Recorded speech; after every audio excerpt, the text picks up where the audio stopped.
Rachel Campos Duffy just got a tour of that ICE facility.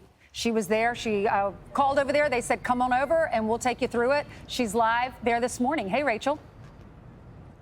Good morning, Ainsley, Lawrence, and Brian. Yes, I'm right here. I got dressed, Brian, and I came over to the ICE detention facility. And listen, I received the tour that Alexandria Ocasio-Cortez, a representative out of New York, is going to receive in just a few hours from now. And this is what I saw. ICE has nothing to hide. They have nothing to be ashamed of. This facility is so clean. It has, all kinds of recreation facilities, outdoor soccer fields, weight equipment, domino tables. It also has telephones everywhere with signs next to them of how they can, the phone numbers to reach their consulates.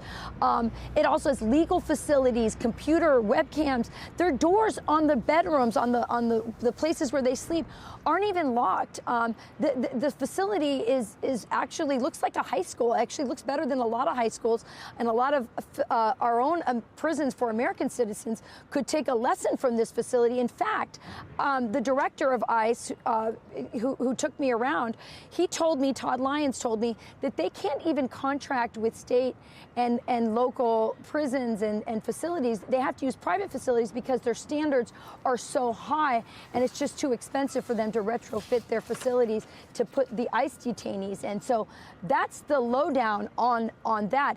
Here's a clip of him telling me the kind of person that comes into this facility. You can't come here, you guys, just because you crossed the border illegally. You have to have committed another crime. Listen.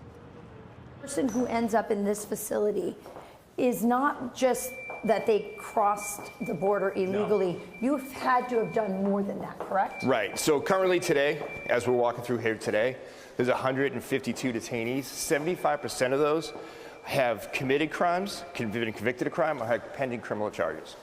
So what kind of crimes are we talking about? Unfortunately, it runs the whole gamut. More than 75% of the people that are here are felons. Bad people you don't want in your neighborhood.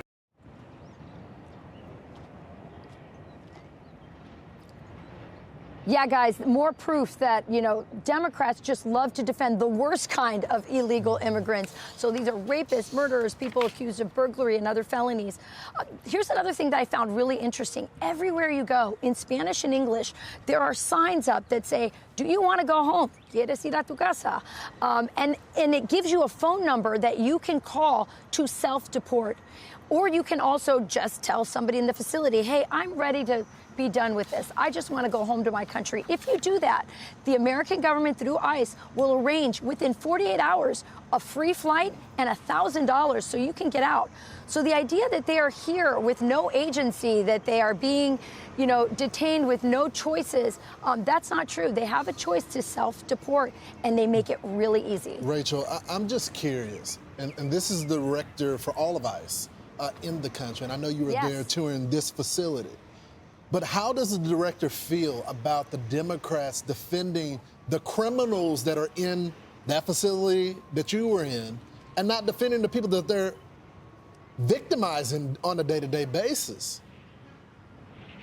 Yeah, absolutely. And we had that conversation. We also talked about why they're not out defending or standing up for and looking into oversight at our own prisons for our own American citizens. I know I talked to Representative Claudia Tenney on Fox and Friends Weekend, and she told me the conditions are deplorable in her state of New York for prisoners. So I'm not sure about that. I'll tell you what I thought, and this will ring true with you as well, Lawrence, because you were there in Uvalde. Uvalde, Texas was home to a detention center for unaccompanied minors. And I could not get in there. The mayor couldn't get in there.